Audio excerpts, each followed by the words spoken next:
The Classy Gourmet, where you will learn secrets from the top chefs in the area. We need to get in here and start working on our poblano cream sauce. I'm going to turn the smoker to the side and we'll get started. Now, I have grabbed a saute reduction pan, and that's important because we're going to have intense heat down here, and it's going to help us reduce our sauce in a lot less time.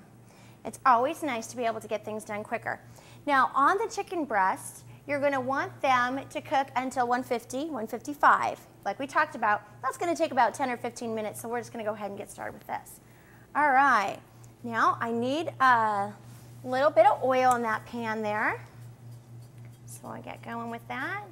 Want that oil to heat up. This recipe utilizes poblano peppers.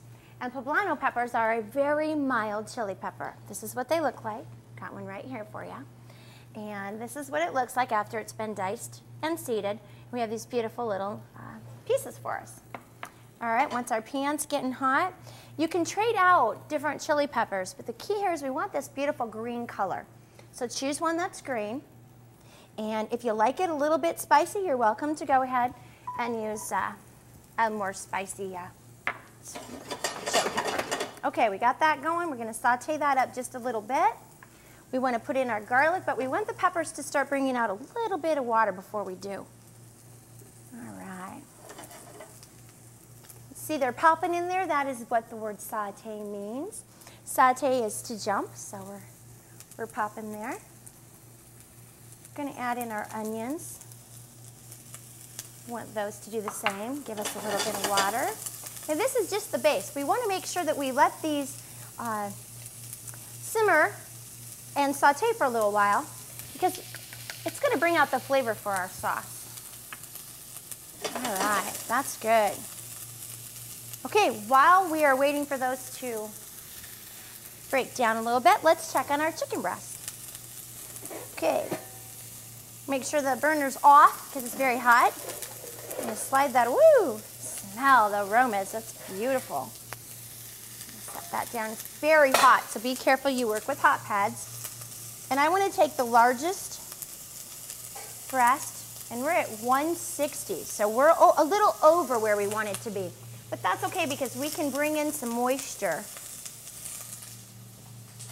Grab us. There we go. Smell these great aromas.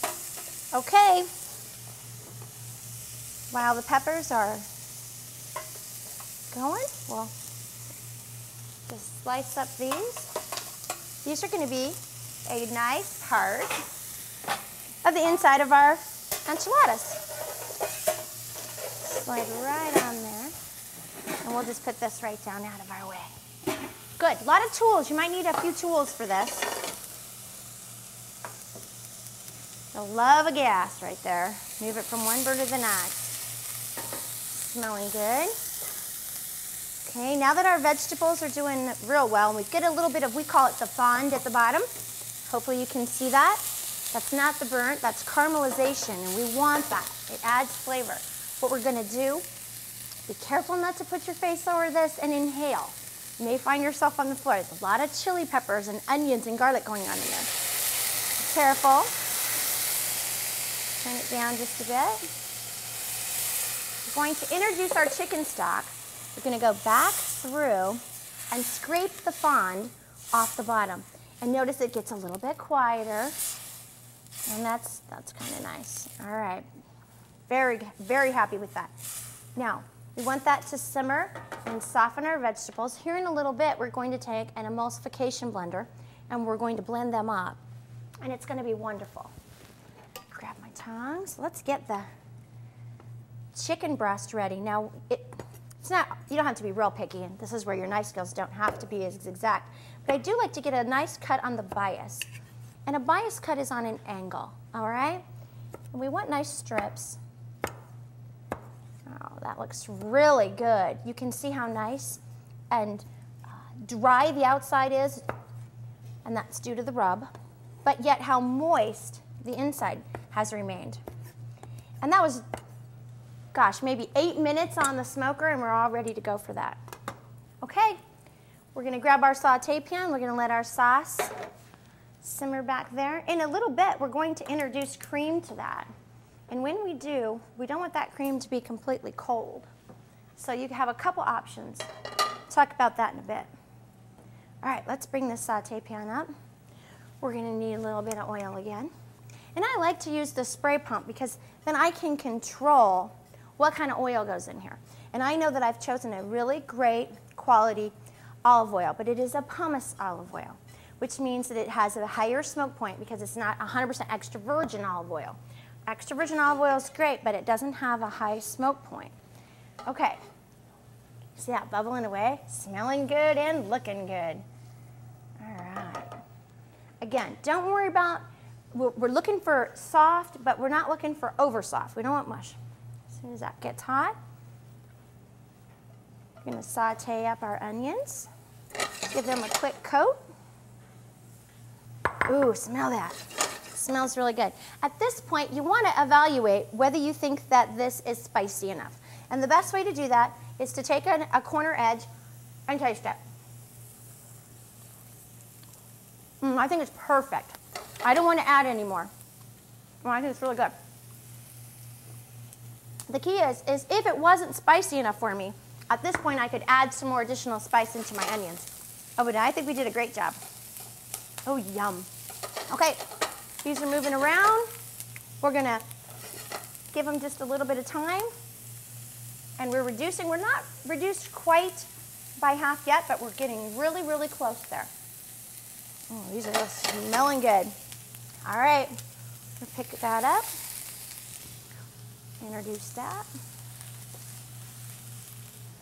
Now, earlier, we shredded Monterey Jack cheese.